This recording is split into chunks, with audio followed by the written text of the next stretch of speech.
You're listening to the Paranormal Peeps on the Darkcast Network. Come to the dark side of indie podcasts with the Darkcast Network. We have cookies. Between the realm of the dead and the journeys of the living, join Josh, Jamie, and Elisa as they delve into the vast world of the paranormal and breathe life back into the history of the departed. Hey, everybody. Welcome to the Paranormal Peeps podcast. I am one of your illustrious hosts. Let's not oversell it here. You're illustrious. What am I? Come up with a good one. Hurry. Come on. I'm out. He's like, not my call. Not my call. I'm looking over at Jamie like, help me out here. She's like, you're on your own, bucko. Hey, it is 1 o'clock in the morning right now. It is. We are just kind of zoning here a little bit. A little bit. So as you can tell, we've got Jamie And Elisa. And still Josh. I'm on a run, guys. This is 2 in a row. Woo! I know. Actually, this is 3 in a row. 3 in a row. 3. We're on 3. 3 in a row. Yes. How is that even humanly possible? Because we're doing it in one day. That's right. Because we're crazy. We are continuing with our 50 states of hauntings. So a haunted house or building in every state. Yes, ma'am. And so let's get it kicked off. Okay, so we are going to start in New London Ledge Lighthouse in Groton, Connecticut. This lighthouse is actually pretty cool. It's like out in the middle of the water by itself on a big slab of concrete. It's not even that big. I mean, it's big, but not like, it doesn't encompass more than the house. There's no really. extra room. No. It's cool because it's this like 3-story building, and then it's got like the bit of the lighthouse on the top out in the middle of the water. Story goes that in the 1920s or 1930s, the keeper of the lighthouse was so distraught that his wife had run off with a local ferry captain, and he jumped from the roof to his death. So it's believed that it's the spirit of this soul who still haunts the lighthouse.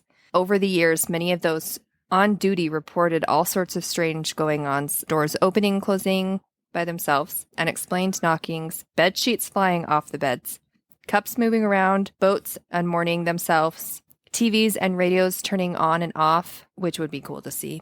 The foghorn spontaneously sounding on its own, which would freak me out.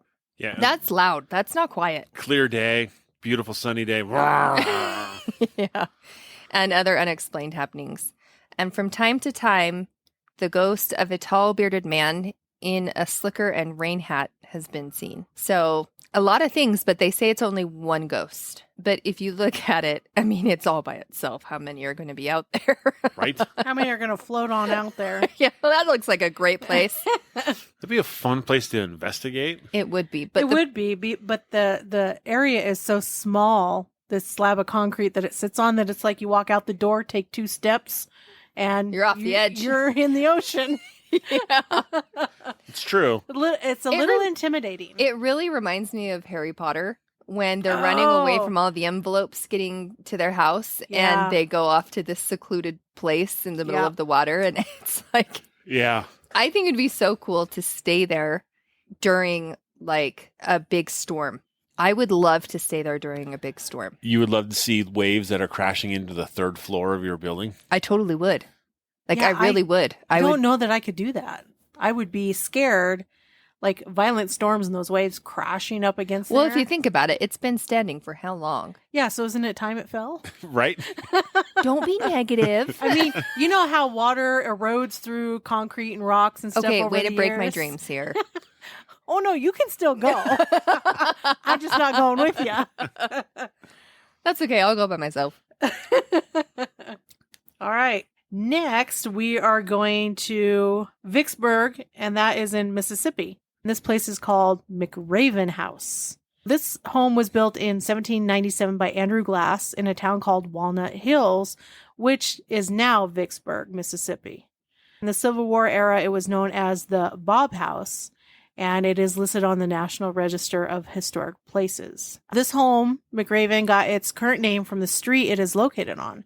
which is formerly called McRaven Street, but is now, as of today, Harrison Street. What? I'm just being spicy. Spicy. Okay, so McRaven has been on the Mississippi Department of Archives and History Historic Preservation list since January 8th of 1978. And it's also believed by many to be haunted and has been called the most haunted house in Mississippi. Of course it is. Because everything is listed as the most Everything haunted. is haunted. Most haunted in the U.S., most haunted in the world. Not only is it considered the most haunted house in the state, but apparently they claim it's the third most haunted place in the country. I don't know that I buy that, but then again, Prove it. I've never been there. Right? I need to go there. Let's prove it. Yeah. So somebody pay my way and let me stay there for a week or two, and I'll let you know. Done. I'll pay your way. Okay. So Don't thousands leave of me behind. you got to pay both our ways. Sorry. Oh. One goes, we all go. Well, no one's going in. Girl trip. Girl trip. Oh, Alan can pay my way. you're gonna have to wear a skirt if you want to go. She said girl trip. Oh, so. that's just a Saturday afternoon. Okay, cool. Okay. So thousands have reported paranormal activity at the home, which had once served as a hospital for the Confederate soldiers. That just added to the reputation, and a few owners have died in it, and one was even murdered in the home. Dun, dun, dun. Yes. How? Did they say? No. Dang it. I wish they did. But I'm sure if you do a little digging, you could probably Figure it out. figure it out, find something. So, yeah.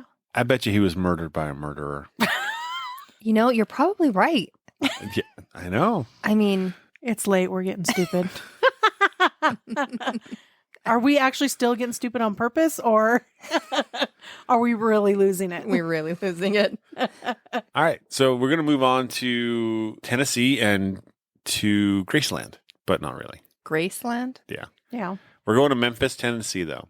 Oh. And we're going to the Woodruff Fontaine House. Okay, so the house was completed in 1871, and it is believed that it's actually haunted by a Molly Woodruff, because that was kind of the happiest place that she lived, which I'm not sure how this is possible, because as they're living there, right, she gave birth to her first child, and 3 days later, the child died of yellow fever.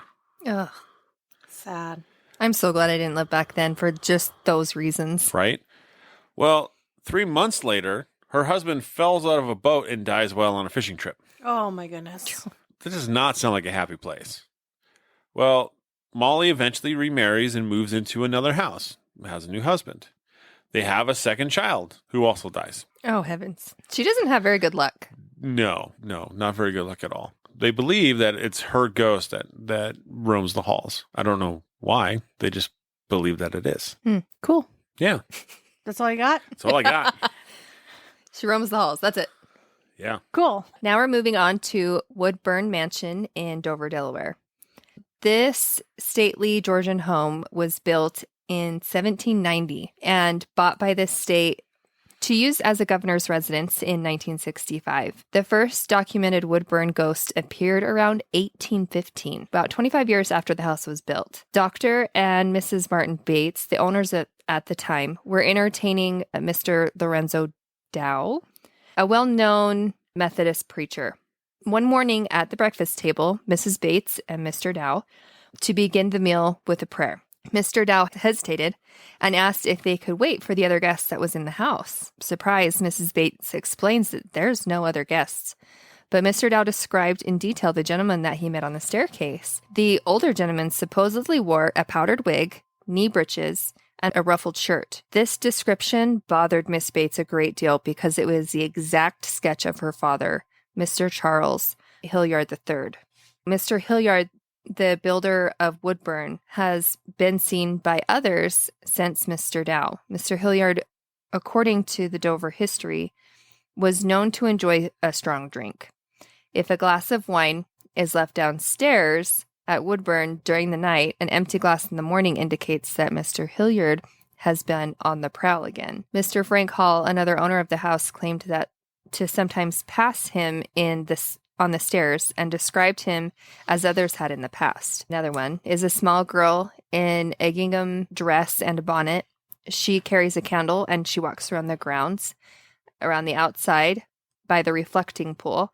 And she was also seen by some guests in the Great Hall during an inaugural party, which would be awesome, especially when there's more than one that sees them. That would be cool. That would be really cool. It's always nice to have like someone to back up your claim To that have the you see validation. something. Yeah. Yeah. Because then you're not like, okay, it wasn't just me. I didn't just see that, right? Like, no, you did, because I saw it too. But I wonder if the one Mr. Hilliard walks up and down the stairs, because that's where they say they see him, if he takes notice of the live person walking past, or if it's Just residual, just following the same pattern or a common pattern when he was living. It's very possible. Yeah. Hard to say without witnessing it yourself, Well, exactly. you know. And even if you do, like, sometimes like one time you could walk up there and acknowledge somebody, and the next 20 times you could just walk up and not do anything. That's true. So it's always hard to say how. But it's crazy that this has been going on since 1815. That is crazy. That's a long time. For the United States, that's a long time. Yeah. I know for other countries, that's like, that's nothing. Just a drop in the bucket. We've had things happen since the 1500s. Like, we have things recorded, Well, that's 39 years after the country was founded. Yeah. And it was only 25 years after this house was built. So it really is not long. No. Pretty much just like, I died, I'm going to haunt this place. Yeah. Forever. Pretty much. Forever. All right. So next we're going to go to Missouri. Misery. And to the haunted Lemp Mansion in St. Louis. Okay, what is it called again? Lemp Mansion? Lemp or limp? Lemp. Oh. Lemp. Right? Sounds about right. Sounds good. Close. We'll go with it. And again, here it's said to be one of the 10 most haunted places in America. I just have to laugh because Right? Everybody is. lays this claim, right? Well, you know what's funny, though, is one place that's listed as the most haunted place in the U.S. is Waverly Hills. Yes. And it's not on the list. Isn't that kind of baffling? Yeah. I mean, it is a little strange.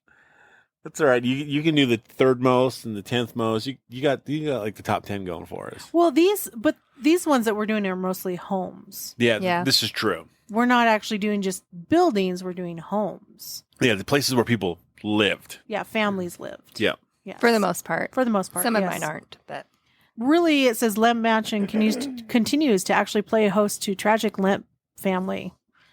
It seems like it's ongoing. Over the years, the mansion was transformed from a stately home of millionaires to office space. It would decay into a rundown boarding house. Yeah. And finally, it's restored to its current state as a fine dining, theater, restaurant, and bed and breakfast. haven't you noticed that these bigger homes for people back in the day, like these big houses, they didn't just continue to stay in the family. It seems like a lot of the ones that we talk about and that we see, they've been turned into a museum, Restaurant, a girl's home, boys' home, bed and a breakfast. school, bed and breakfast, a So hotel many of some things. sort or whatever, art schools. But these places are expensive. I know, because nobody else can afford that. Exactly. So that they get taken over and turned into Yeah. something by the state. Like, how can essentially. we reuse this? Sorry. Yeah. Anyway, go ahead. So the Lemp family actually began with, it looks like Johann Adam Lemp, who arrived in St. Louis from Germany in 1838. So he built a small grocery store at what is now Delmar and 6th Streets. So he just kind of sold common household items, groceries. He also sold homemade beer. German beer? Yeah. Nice. The light golden lager was a welcome change from the darker beers that were sold at that time. So people were really eating it up. The recipe was actually handed down by his father, and it was so popular that just 2 years later, he gave up the grocery store and then built a small brewery in 1840. And it was actually built by the Gateway Arch where it stands today. Oh, that's cool. We've So been it was- by the Gateway Arch on a couple occasions. We have. We've seen it. We haven't been to it. Or in it. Yes, this is true. He first sold his beer in a pub that was attached to the brewery. This business grew and grew and grew and grew. And he started Lemp's Western Brewing Company, and it continued to prosper. And by the 1850s was one of the largest in the city. In 1858, the beer captured its first place at annual St. Louis Fair. So he was a millionaire off of this beer. Oh, I'm sure. by the time of his death. He died on August 25th, 1862, and then his son William began a major expansion of this brewery. He purchased like more land, just expanded, built a new plant, but the mansion, William Lemp's father-in-law actually built the house a short distance from the Lemp Brewery in 1876. William Lemp then purchased it for his family and utilized it both as a residence and an auxiliary office. He was one of the first work-from-homers. Yeah. Yeah. Why the home was really impressive at the time, he immediately began to renovate and expand the 33-room house into a Victorian showpiece. Because 33 rooms isn't enough. Yeah. Oh, He my also, heavens. from the mansion, he built a tunnel from the basement through the caves All right, that's what I'm talking about. to the brewery. That's cool. Yes. I want a house like that. In the midst, and, obviously their fortune grew. Yeah. Things expanded, doing really well. Things are going great. So in the midst of all this success, the Lemp family experienced the first of many tragedies when Frederick Lemp, William Sr.'s favorite son, son, No. Oh, no. and heir, apparent he died in 1901 at the age of just 28. Ooh. So Frederick, Yeah, who that's had, young. yes, that's, well, even for back then, right? That was still considered Mhm. Fairly young. relatively young. Frederick, who had never been in extremely good health, died of actual heart failure. The devastated William Lemp was never the same afterwards, of course, and he began to slowly withdraw. So he was rarely seen in public after his son's death. And then on January 1st, 1904, William's closest friend, Frederick Pabst, also died, leaving William indifferent to the details of running the brewery. So he really didn't care. I wonder if his friend also had a brewery, I don't know. because that is the same last name as a beer. So that'd be Pabst Blue Ribbon. It looks like that, but I don't know if that's it or not. So even though he still arrived at the office each day, people noticed he was nervous and unsettled, and his physical and mental health began to decline. And on February 13, 1904, he shot himself in the head with a .38 caliber Smith & Wesson. Well, that went dark. That went dark. And these tragedies just continue on. There's just more and more. It's an inn now, so visitors to the inn have reported supernatural incidents. So they don't really specify what, but I guess use your imagination. I'm sure it's footsteps, knocks. Yeah, it's the usual. they list like things like hearing a piano. And the thing is we hear that a lot, hearing an organ, hearing a piano. But this one, what's strange about this one is the piano only plays one single note repeatedly through the night. Oh, well, because like That back would then, be annoying. That'd be annoying. yeah, like back then it was very common for people to play the piano, Absolutely. because that was a pastime. That was also something that they did for entertainment, right? They'd Yes. gather around together, especially rich people gather around and they'd have their parties and have their entertainment where everybody takes their turn playing the piano and Yep. singing. And Dancing. Yeah. the piano's common, but to hear just one note The same note every over- time. through the whole night. Oh, how annoying. That would be annoying. They also get the sensation of odd vibrations from the floor, and they can't figure out where it's coming from. That could be a number of things, right? It could. You would have to be there to really look into it more. And they see strange things in their photographs. That's cool. So That's kind of neat. that is kind of neat. That's something like I always want to see. I always want to find something in my photographs. It doesn't happen very often. It's very rare. Yeah, I'm trying to think of a time I have taken a photograph with something in it. Yeah, it's only And I'm happened not a sure. couple times for me. It's rare, Yeah. And it's honestly. nothing like amazing. Like a full body apparition going, yo. That would be cool, though. Would be. So we're going to go to South Dakota, to a town I have been to. It is Deadwood, South Dakota. But you have to talk like people do in South Dakota. How do they talk? How do they talk in South Dakota? I'm That's- from North Dakota. Or is it North Dakota? Is North Dakota the accent? I hear it in you when you talk sometime. Yeah, you But betcha. I don't know. No, that's No. Minnesota. Is it Minnesota? Yeah, Oh, maybe it is Minnesota. that's Minnesota. I don't know. thought it It's was also North Dakotan too. We're all German and Norwegian over in that area. Dakota. Dakota. This house was built in 1892 by W.E. Adams, one of the founding founders of Deadwood. So this is the Adams family house. Yes. It does exist, people. So like I said, they moved in 1894, And in 1934, he died. Oh, so he lived there for a while. For a little bit, yes. Not long, but a little bit. And after he'd passed away, his wife's like, we're done. We're out. Packed up, and didn't even really packed up. Left, closed the doors, and left everything completely intact. Wait, what? I have never understood that. When people, like back in the day when people move and they leave all their things behind. I mean, yeah, this is everything. I don't understand. Why? I don't know. Maybe they just have so much money. They're like, I don't want to take this crap. I'm going to start new. It could be that. It could be in the case of like, this was my mine and my husband's stuff, and I don't want it to be reminded of my husband's untimely death, and so I'm not going to take it. Yeah. So the house stayed as it is, full of stuff for 60 years. Oh, wow. No one touched it. It was a time capsule just sitting there. And it was partially restored and opened as a museum in 1998. So really, this is the only family that's lived in this house, and one person died in the house. So it'd be reason to speak that it's his ghost that still haunts the house. Yeah. And there are reports of the rocking chair in the house moving on its own, occasional smell of cigar smoke, because he did smoke cigars. And that's really all of the reported evidence.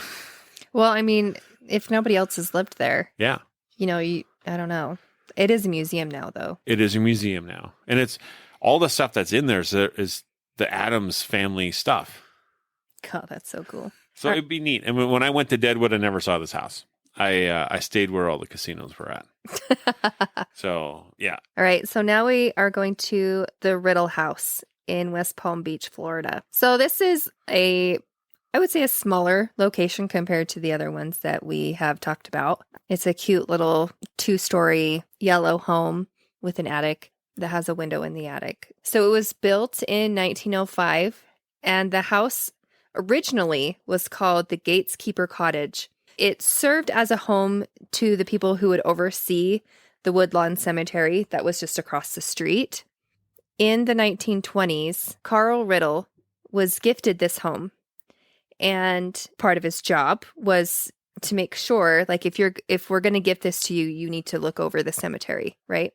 So he had employees, and one of Riddle's employees encountered financial difficulties, and he became despondent and withdrawn from his family. And seeing that there was no other way out, Riddle's employee went up into the attic and hung himself in the rafters. Oh.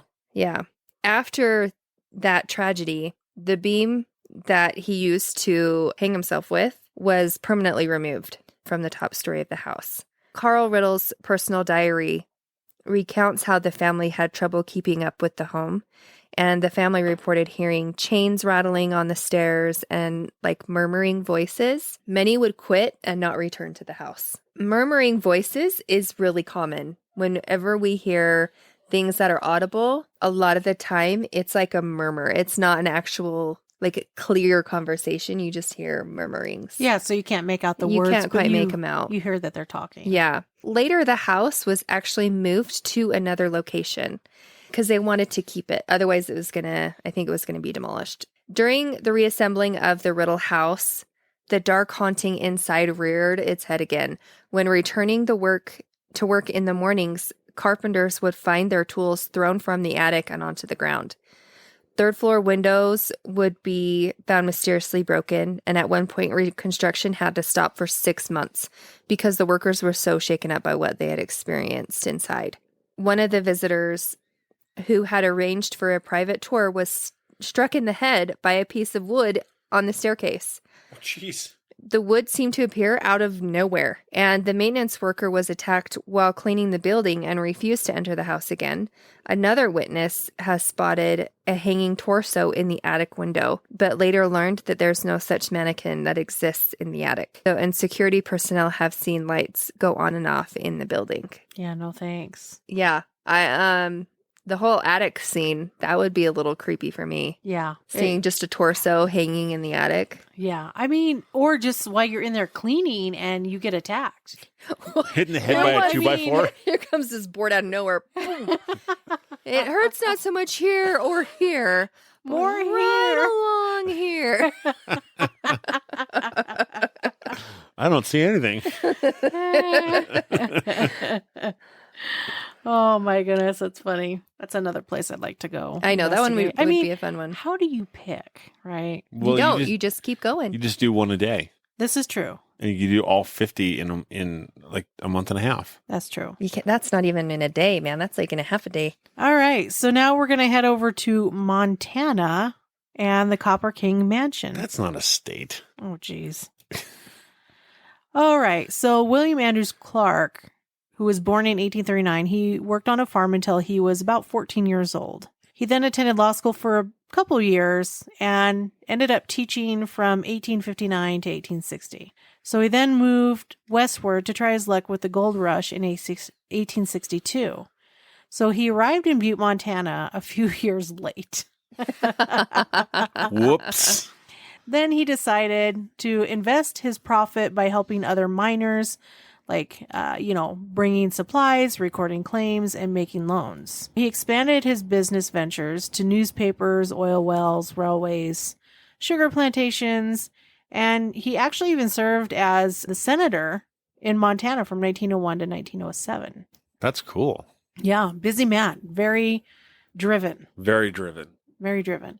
In Butte, Clark bought several mines. He built the first successful smelter and stamp mill in 1879. And he established a water company, an electric light company, and an electric railway. What in the world?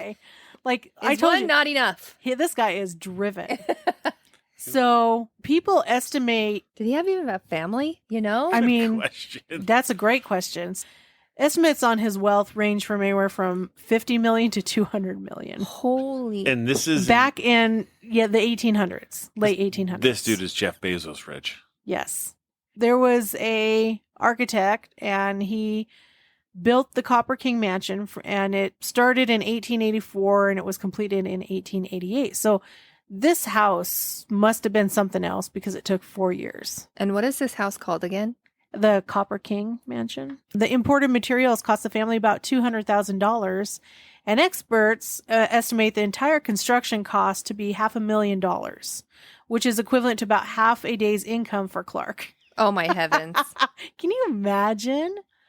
Holy cow. No. And this house is like on a corner. Yes. Whew. The home is a 34-room Romanesque revival Victorian mansion. So it has rounded arches over various doors and windows, cavernous entryways, thick masonry walls, and stone and brick, characteristic of the Romanesque revival architecture. So It's beautiful. I think this is one of the bigger ones that we've talked about. Yes. I wonder what the square foot is on this. I have no idea. I'm going to look it up. It's got asymmetrical design, like large windows, stained glass, decorative trim, characterize Victorian architecture, right? Mm-hmm. And the interior contains hand-carved woodwork, and the home has antique furnishings, which is beautiful. A woman by the name of Ann Cope bought the Copper King Mansion in 1953, and her family actually continues to use and care for it. The mansion serves as a bed and breakfast year-round, from May 1st to September 30th. Hey, that's another place we can go. Yep. They have guides that lead tours through the mansion from 10 a.m. to 4 p.m. So they give you like the history, the people who built it, its architecture.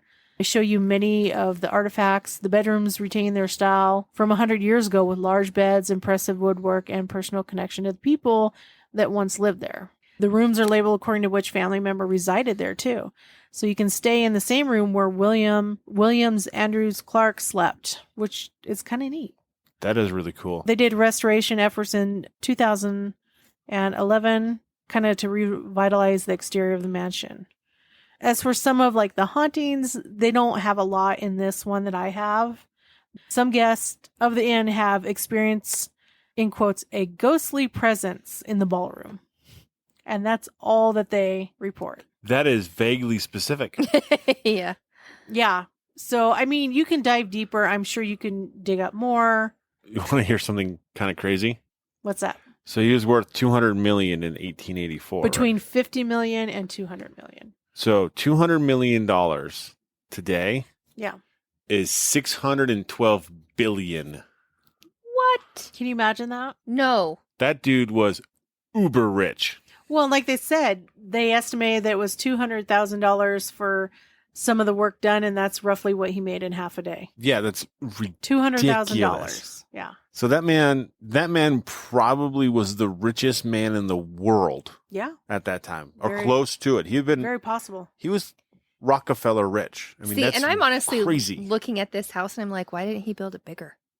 Right? You know, I'm With thinking that of money? like the Winchester Mansion. Right. You know how she just kept building and building and building and building? That sucker's huge. Yeah. This is like nothing compared to the Winchester. Yeah. I wonder if he was like more humble. Maybe. I mean, I don't know. I mean, this house is big. Don't get me wrong. Like it's big. It didn't say whether he married or had a family. I'm sure that information's somewhere, but He didn't have time. That man did not have right. time. He, like I said, he was a go-getter. So it's He not was. surprising how much money he was worth, But like how much also, he had. When Yeah. you're at that point, people do things for you. You know, Right? I'm sure he was like, yep, I want to invest in that. So you make that happen. Yeah. I don't doubt it. I'm sure he had investments and Oh, I'm sure. all sorts of things going on. So he was a true businessman, really. Yeah, God, really that's an on. incredible.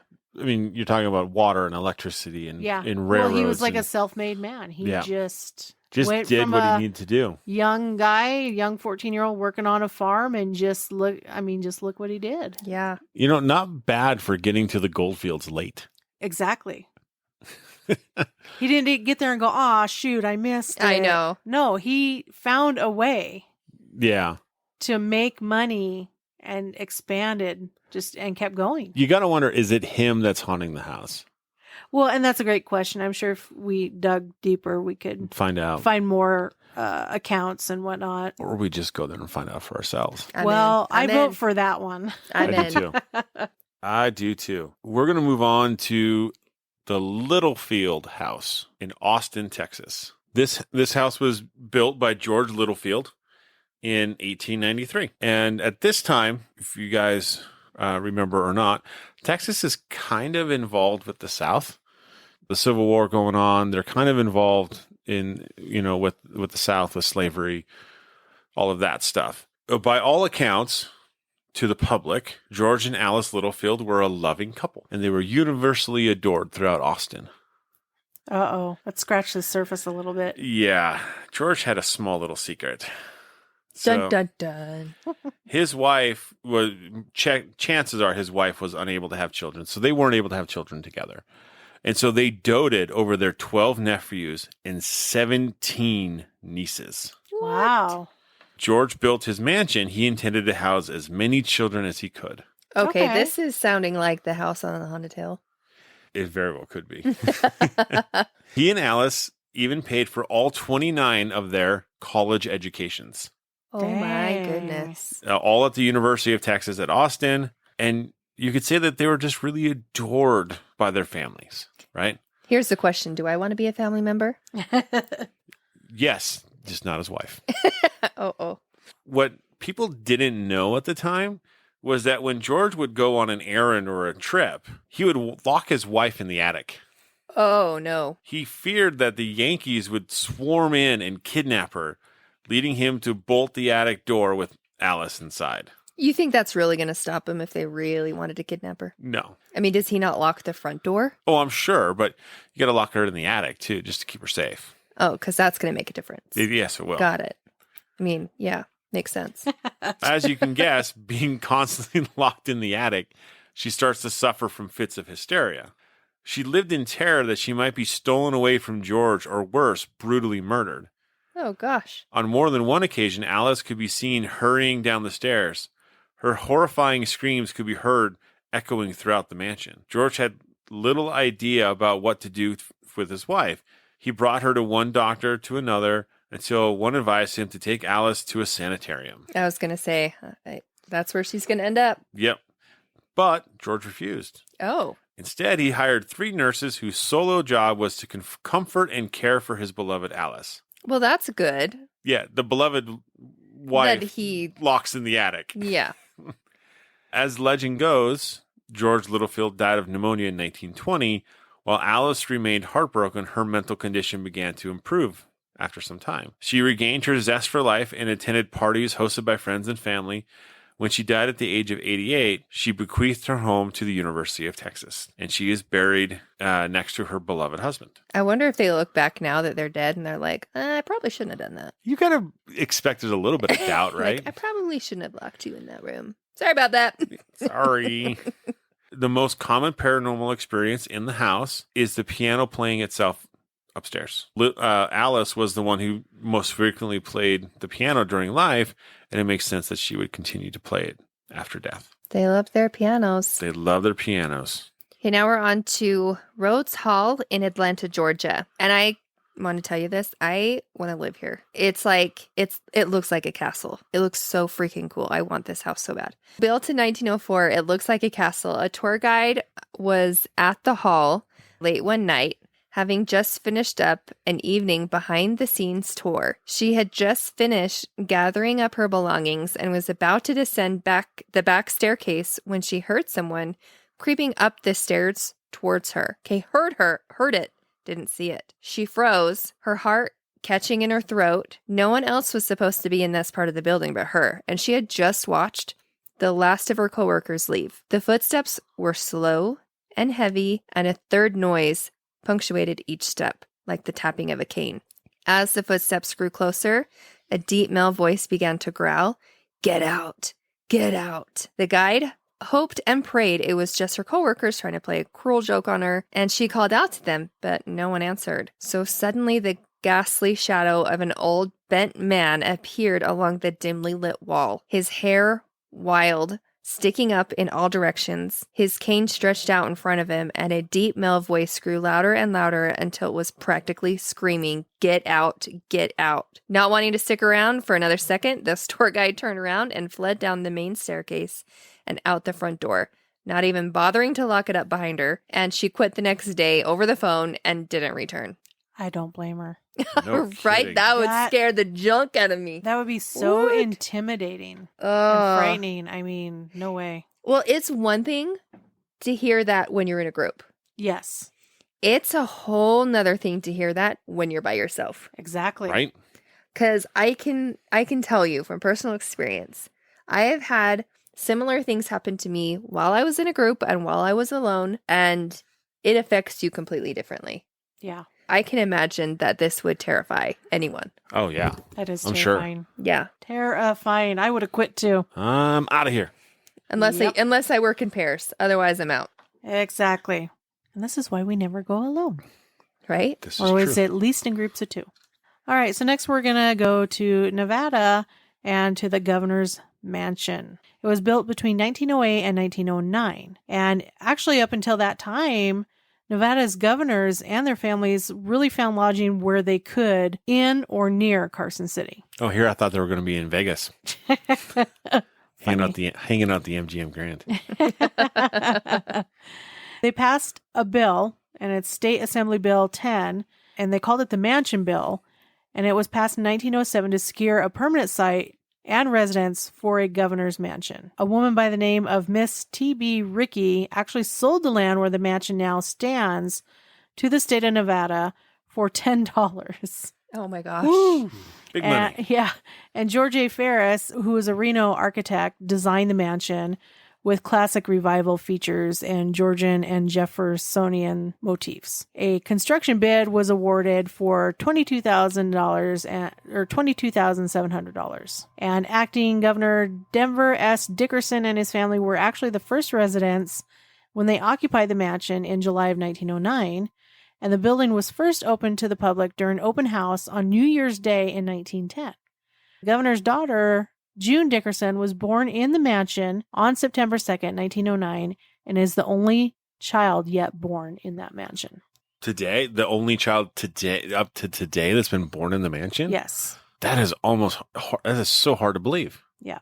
In current days, it says when Nevada's first family is home in the mansion, it says that they're sharing their residence with the spirits of the very first family of the state. Ooh. Others have witnessed the ghostly forms of a woman and a young girl who seem to wander the property with an antique clock. Wait, they're walking around with a clock? Yeah, a woman and a young girl. I wonder what this clock looks like. Yeah, I don't know. It doesn't really 'Cause- give much more on it. Does she wear it around her neck?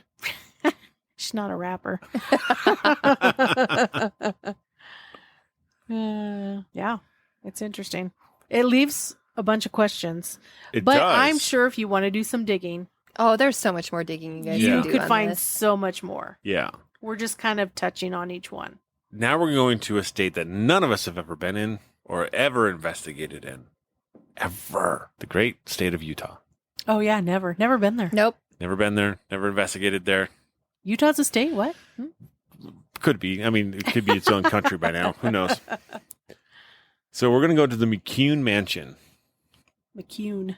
One place I've actually asked about investigating. Oh, that would be awesome. Yeah, they didn't return my call. Well, there's your answer. Right? The construction for this mansion started in 1898 and didn't complete till 1901 and cost a princely sum of $1 million Ooh. Back then? back then. Dang. If we use that current conversion rate, that's about $300 million today. Jeez. Holy cow. And Kate, the entrance of this, because I've been there, not ghost hunted, but the entrance of this is huge. It's like this big circle that you walk into, like this, almost like a deck, like a big, huge circle. That's really cool. It's huge. It's beautiful. Now I want to go see it. And guess what? We can. We can. That's a short 30-minute drive. Yeah. The home is reported to be haunted by two ghosts.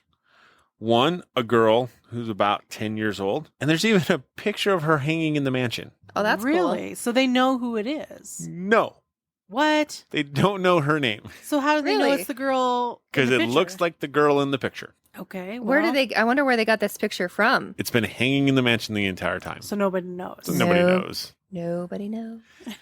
The second spirit is an apparition of an adult male wearing a black cape and is typically seen around Christmas time. A black cape. Yes. Does And he no have one a top hat and a cane. I would imagine it's like when I That's what I envision this in my envision. head, I see a top hat and a cane as well. But they don't know who he is either. Okay, that just doesn't make any sense. This is what happens when you don't let paranormal investigators investigate your place. We'll figure it out for you. Well, yes, exactly. We'll help you out. We'll put a name to that picture. And then we'll just, have fun with it. Yeah, that'd be fun. I've seen some pictures of the inside of that place. It is gorgeous. We should take a trip up there. Aside from the two ghosts that are in the mansion, there are reports of other hauntings happening in the house. So there's music coming from a room that was used during the time of the mansion was a music school. So you get footsteps that seem to begin and end in the middle of a room. Cold drafts when windows are closed. Doors opening and closing by themselves, even when they're locked. They'll open and close on That's their own. cool. And then lights turning on and off by themselves, as well as items and furniture being moved. So that place sounds super haunted. Right? Let's go. I think if we just because you can book the mansion for like a wedding or a Christmas yeah, but party you or know something. how expensive that would be because it's so big. It'd be so awful. But so cool though. It would be awesome place to investigate. Especially because nobody investigates there. Exactly. It'd be so cool to be.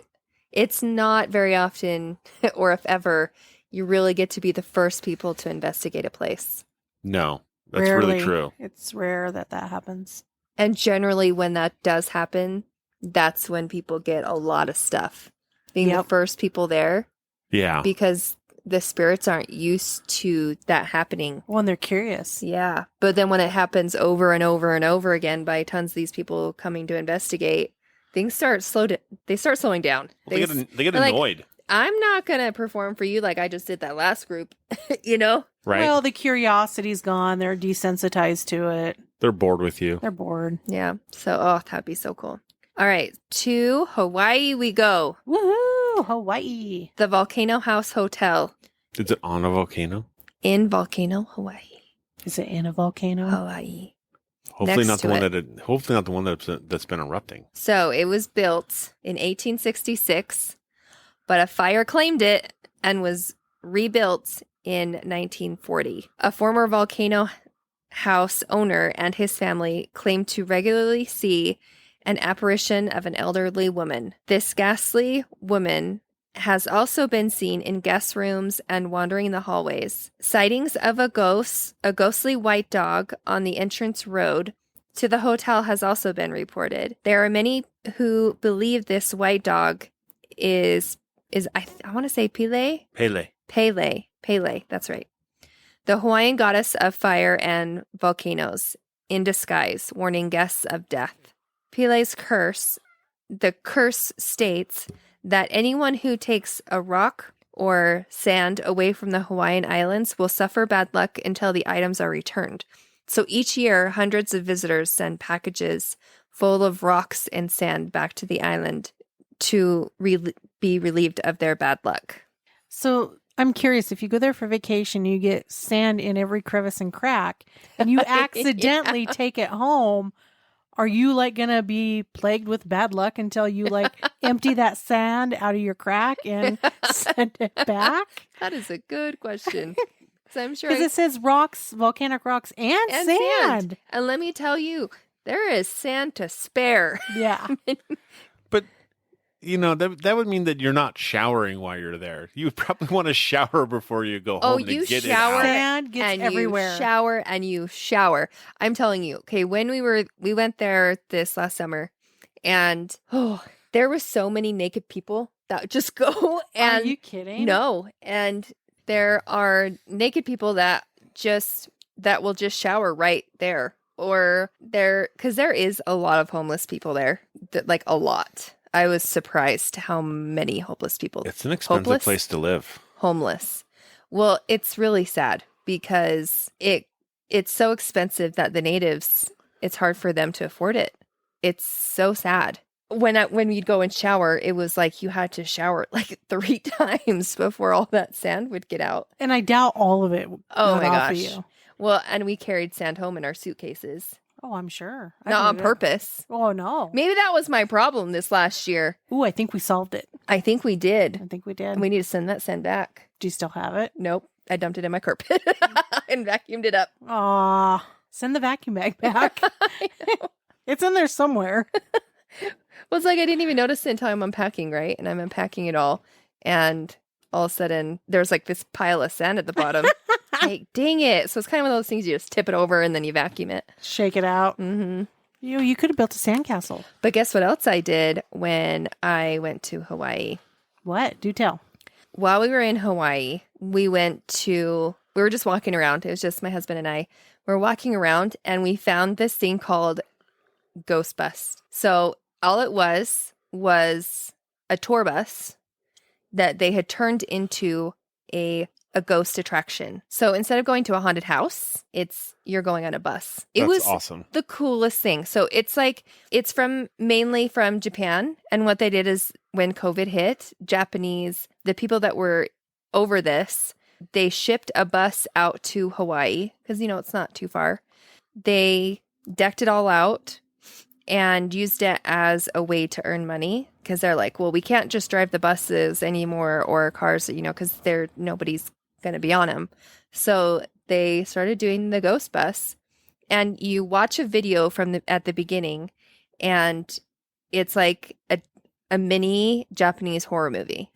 Cool. That is supposed to be getting you into what goes on in the bus.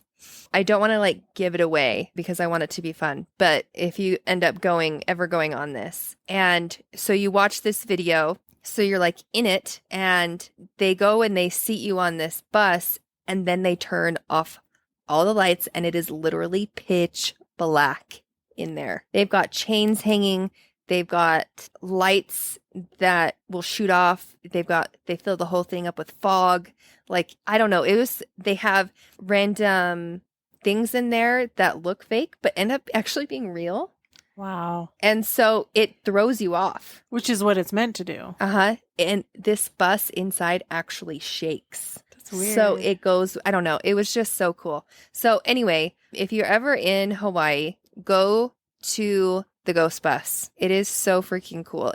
Alan and I, my husband and I, we had a blast on there. It was so much fun. Then afterwards, we were talking to them. They were super nice and told us the whole story of what happened. And it was just a cool experience. So I highly suggest if you're in Hawaii, go to the Ghost Bus. Is there like a website that they can? Yep. It's ghostbushawaii.com. It's all outside, right? So you don't wait.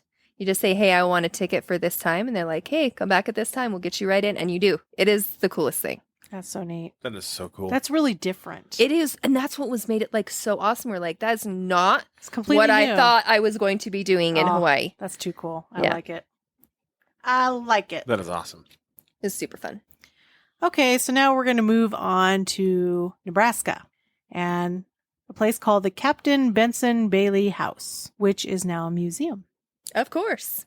Surprise. Yes. Which is nice. At least we can go visit these places. You can. Well, a lot of these places you can, actually, right? The Captain Bailey House Museum is a red brick, 7-gable, Gothic-style house. And they're thinking it was probably built after the Civil War, so like late 1860s, early 1870s. According to the Society of Architectural Historians, the 1.5-story brick building is a good example of what they called an I house. Like An I house? Capital I dash house. Huh. I think it's supposed to be I house, or is it supposed to be like Roman numeral 1? It looks like I house. One house, I house. We'll call it both. Yeah. So it's typically 2 rooms wide and 1 room deep with a central passage, an extension at the rear, much like my butt. Sorry. I had to. So it's got steeply pitched roofs and a symmetrical front elevation featuring 3 prominent gables with pointed arched windows extending into the gables and a 1-story full width porch. Oh, that's pretty. Yeah, so it's an adorable home. It's not big, but it's adorable. Much like my butt. 2 sides of the coin here. So the Captain Bailey House was built after the Civil War by Union officer Captain Benson M. Bailey, who served with 3rd Tennessee Mounted Infantry, which was a Union cavalry. In 1860, his first wife and infant daughter died, leaving him with their 3 children, William, Tillman, and Elizabeth Florence. So after the war, he married for a second time a lady who was from Tennessee and moved his wife and 3 of the children to Nebraska to start a brand new life together. Captain Bailey became a riverboat captain, and he actually made a pretty decent living doing that. The Brownsville home built here was perhaps, they're thinking, a wedding present to his second wife, as well as the new Bailey family home. The captain actually met his demise prematurely after being poisoned by a jealous neighbor. Ooh, not good. Which is why they think he is the one who's haunting the premises. So people have reported hearing phantom piano music and seeing doors mysteriously open and close. So pretty Common.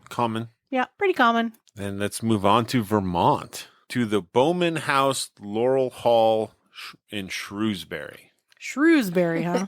Shrewsbury. That's like a mouthful right there. 1849, Bowman married Jenny E. Gates of Warren, New York, a dignified, well-mannered woman who was a devoted wife, mother, and kind neighbor. Oh, nice. Very nice things to say. Sweet.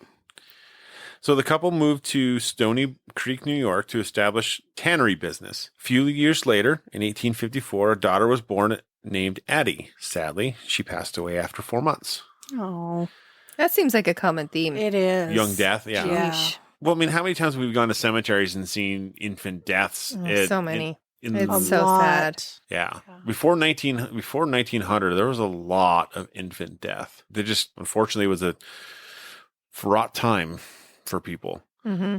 In 1860, their second daughter, Ella, was born. And in 1879, at the age of 19, Ella became ill and passed away. Did they say with what or Didn't say. Tuberculosis. Just kidding. I have no idea. Could be yellow fever, scarlet fever, Could be a lot of things. the flu. Ingestion. Indigestion. Indigestion. Yeah, Ingestion. indigestion. I ingested myself and died. What did What you did she ingest, huh? Less than a year later, Mrs. Bowman also died, leaving her husband the lone survivor of his beloved family. Oh, So Sad. in July of 1880, John Bowman, heartbroken, decided to construct a grand memorial for his family in his native Vermont. He found a piece of land near a burial ground in Cuttingsville, Vermont, and hired a New York architect and designer to oversee the plans and construction. Over the course of a full year, more than 100 skilled sculptors, stonecutters, masons, and laborers worked to build the Gracian-style mausoleum, and the cost was $75,000. Okay, this is what I expect when I die. All right. When I die, I want somebody to spend that much money on me, and It would be way more in today's dollars. I'm plenty good with 75,000 nowadays. Oh, is that all? Yeah, Okay. that's it. Yeah, this would be probably somewhere in the $300,000 range. Oh, I'm sure. But like, okay, Oh wait, no. I'm sorry. 75,000? No. It'd be $2.1 million. She's still okay with it. I'm still okay with 75,000. I want to be like, when I die, I want people to want to go to my grave. You know, be You want like visitors. one of the the unique headstones or unique graves or mausoleums or Yeah. you know, something where it's Stands like, out. this one's a little suspicious. Suspicious or interesting? Both. Worth taking a closer look. Yes, that's what I'm saying. Like, I want And mine if to be the- somebody doesn't do that for you, you're gonna haunt them. oh, I'm gonna put I'm gonna scratch something in my headstone to make it look like Claw marks. you're right. So the final touch to the mausoleum was a life-size statue of John Bowman himself standing outside holding a key to the family tomb. The eternal look of grief upon his marbled face, along with a mourning cloak, gloves, and funeral wreath as he walked up the steps of the tomb, are both kind of sad and haunting. That's so Ooh. sad. It's like he basically sculpted his sorrow and sadness. Yeah. So it's there for all eternity. I you think know? for him it was like art, I'm sure it was right? expression. That's a way to express himself. Yep, exactly. In 1881, he arranged the 3 caskets containing the remains of his family placed within the tomb. He also arranged to have a greenhouse built upon the grounds, which provided plants to decorate the cemetery. In fact, it was such a remarkable sight that people would come to visit from miles away to picnic on the grounds. Inside the crypt is a life-size statue of his oldest daughter who passed away when she was only an infant. There's also busts of his wife and other daughter who tragically died. Oh, That's so sad. So, that poor sweet man. and then a year later, he hired a designer to construct his Victorian-style mansion, which we called Laurel Hall, which is his summer residence. Oh, I want one of those too. Yeah, why don't you go ahead and just put me down for one as well? Perfect. Bowman entertained family and friends at his opulent home until he passed away in 1891 at 75. He is also now buried within the mausoleum that's across the street. Oh, So he's not with his family? He's with his family. he is with his family, but he built it across the street So- from. Oh. His mansion that he built was just across the street from okay, I the see what you're mausoleum. saying. He had to be so full of sorrow to do that, to feel like he had to be that close to where they were buried. Well, yeah, Yeah. because they were living in New York, and then he moved his dead family to Vermont. Yeah. And then have this thing constructed. Yeah. Wow. Jeesh. My goodness. He wanted to make sure that, the mausoleum and his mansion were well taken care of. And so that he paid a sum of $50,000 to finance the ongoing maintenance of all of the property. But the house was to be kept in waiting readiness for him and his family to return. Oh. Oh, interesting. So he was a kind of a He- stout believer in reincarnation. Oh, I see. So the instructions were keep the clocks wound, a fire in the fireplace, and lights in the windows at night, along with a hot meal at dusk. Oh, man. Dang. The fund was depleted in 1953, at which time much of the furniture inside the mansion was sold at auction. Oh.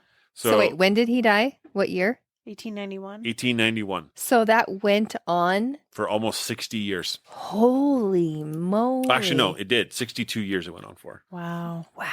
What happened to the food? Hopefully the staff was like, we're eating it, man. Right? You're not showing up. We're going to eat this meal. Could you imagine, Thanks for the free meal, dude. can you imagine sitting down to take his food and eat it, and then the door slams open and in walks Bowman? Oh, You ate my dinner. you'd be choking on that food. Right? The mansion seems to be actually the focal point of the hauntings. So anyone who rented the house after 1953 claimed it to be haunted. It was left empty for a period of time, which generated rumors that the home was haunted. Tales of weird noises and strange lights had been reported to manifest themselves within the mansion. One tale told is the sounds of a phantom baby crying. And then an odd footnote is that no children ever lived in the house. So yeah, which is strange, right? If no child ever lived in the house, why would you hear a baby crying? Yeah, I don't know, because it wouldn't be residual. Exactly. Interesting. See, and that's what's hard for me to believe is that there's actually baby ghosts. Like, I really have a hard time. Unless it's residual. Well, residual, I totally, Yeah. That's a whole nother thing. Yep. But to have an intelligent haunt by a baby ghost? Yeah. How would you communicate? I'm sorry, but I don't really believe that. As one might expect, strange and eerie experiences have been reported around the mausoleum as well. So it's kind of like a little bit of everywhere.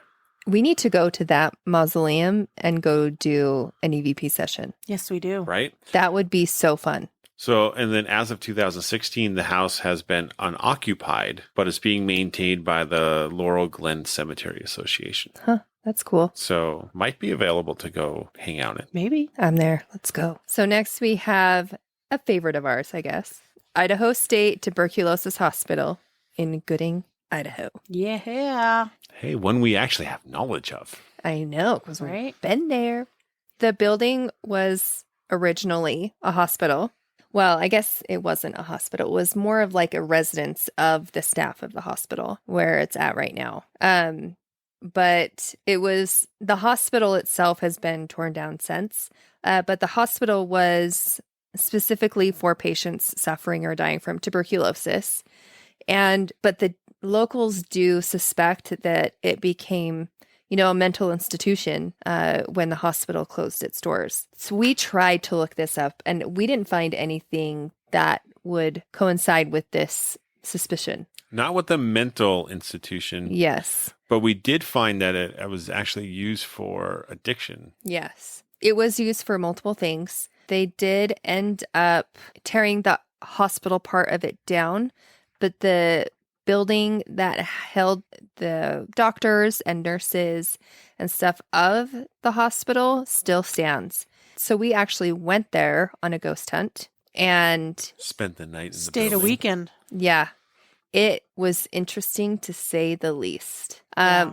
But they say that people see full body apparitions, shadow figures, voices in the room when nobody is in them, door banging, and random knocking. Now, for us, we experienced knocking, voices. I saw a full body apparition, and it lasted for a while. I was shocked. I actually got scratched there when I was by myself, Growled at. and I got growled at when I needed to go take a poo. And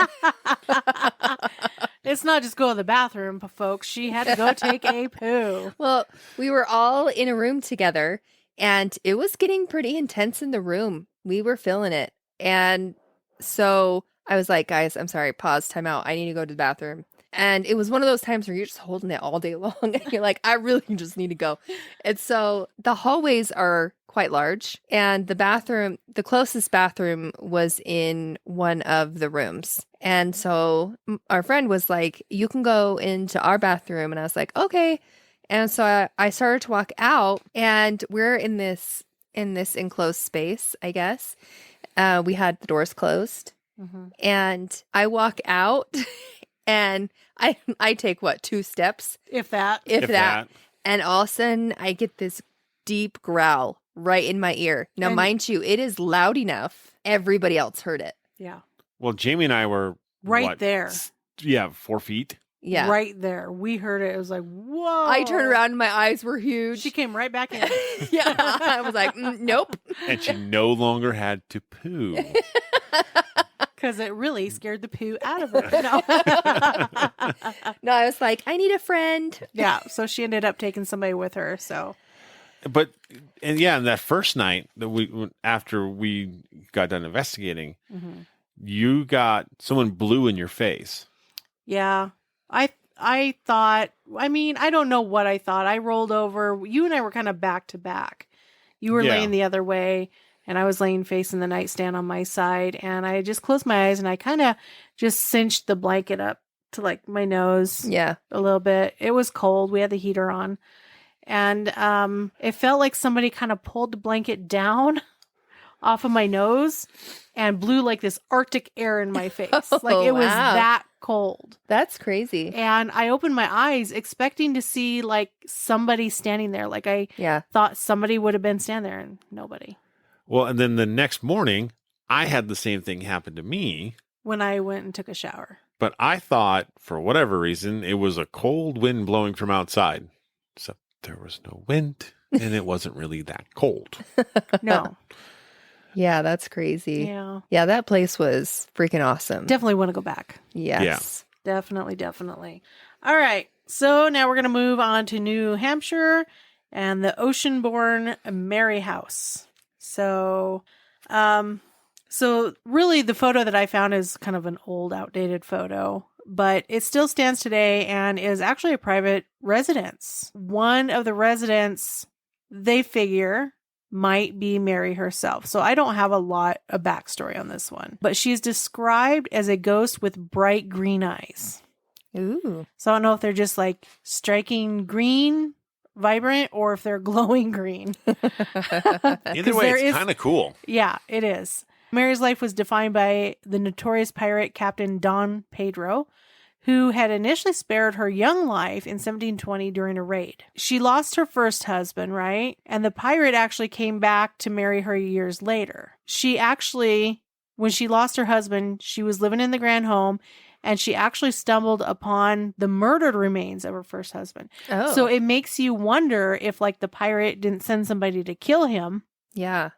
and, you know, and then came back for her to marry her years later after his travels or whatever. Ew, yikes. Yeesh. So yeah, it's basically they're seeing, you know, a ghost with bright green eyes. That's, Like, what do you say? I know. What do you say? I What do you mean- say? Ghost with bright green eyes. Ooh.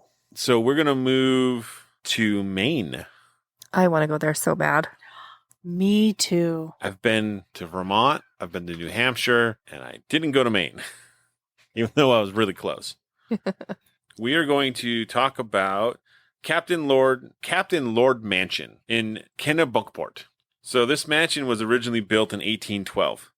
What's interesting is the Captain Nathaniel Lord. He was a shipbuilder, and so that's how he made his money, right? Well, in 1812, there was this war going on. I wonder what war that could have been. I don't know. But the British blockade Kennebunkport, and so he couldn't make any money building ships. So what does a fastidious individual do? He says, hey, all of you shipbuilders that I've got not doing anything, come build me a house. So he had him build him a mansion, and that way he didn't have to furlough any of his people. Oh, that's cool. Yeah, it's really neat. Well, and it's like, it looks like a big square. It really does. It's a 3-story big square Big house. yellow square. Yep. With like a freaking buttload of windows. Half that house is windows. Yeah, which, it's nice to have like a lot of natural light coming in. I mean, I agree, but it looks a bit excessive if you look at it. Yeah.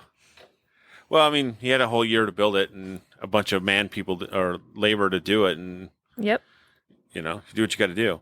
So 4 generations of the Captain Lord family lived in that house. And, they kept it up, updated, certain things to make, keep it up with the times, essentially. But in 1972, Captain Lord's great-great-granddaughter, Oh my goodness. Julia Buckland Fuller, found herself in a little bit of tax trouble. Uh-oh. And she was forced to liquidate the estate, including selling the furniture to meet the tax money obligation. And then the manor was put up for sale. That's sad. That's a long time that they stayed in that home. Yeah, 4 generations of Wow. family. And then you get the one family member that just blows it all. I know. And what does she really have to pay for? Taxes, and she obviously didn't like to pay her taxes. Well, this is a big house. This is true. So there is electrical, Yeah, and that was 1972, so Yeah. got to pay electric, gas, all of that fun stuff. So 6 years later, the mansion was given a new lease and a structural use with a sale of this property to Dev Bavis and Rich Littlefield. These new owners were inspired to bring back the home to its historic federal-style mansion and bring it to its former glory. So doors, floors, woodwork, all stripped. Oh, wow. Layers of paint exposing gleaming oak. 22 fireplaces. Holy cow. The original to the inn were repaired and upgraded to gas, using old photographs showing the interior of the mansion and poring over restoration books. Bev and Rich were able to replicate the 19th century wall coverings and paint colors. Oh, that's so cool. See, that's who you want to have your house. Right? So they decorated the guest rooms with 19th century four-poster beds, the other 19th century and other 19th century antiques. In the Ophelia room, the four-poster bed located there once belonged to the Lord family themselves. Oh. The descendants probably sold it back to the new owners, wanting it once again to be in the mansion. When Nathaniel Lord built his home almost 200 years ago, little did he know that this former home would now be, one, on the National Place of Registry, and two, one of the premier inns on the Maine coast. It's an inn. Let's go. It is an inn. I'm ready. So apparently, Phoebe Lord, who is the widow of Captain Lord, she's the one that said to be kind of haunting the location. Although I didn't get any information about what she does while she's haunting there. We can use our imagination. Yeah. Footsteps, knocks, Cold spots, doors opening, closing. Purring cats. all of those things. But she did raise the couple's 9 children by herself. Ooh, 9 children. Wow. Yeah, it's a lot. Well, they had space. They definitely had space. I mean, yeah, it's not like they didn't have the room. Yeah, they most definitely had the room for all of that. All right. End of round 2. End of round 2, everybody. Woohoo! Want to thank you for holding out and getting through these 18 states, which means we've got just a handful left for the next round. One more podcast to go on this. One more listening round for your guys' enjoyment. We'll be posting some pictures of all these locations on our social media accounts. And where can they find us? You can find us on Facebook at Cold Spot Paranormal Research, as well as Paranormal Peeps Podcast. And on Instagram at coldspot_paranormal_research. And on Twitter at CPR Paranormal. And as always, stay ghosty, my peeps.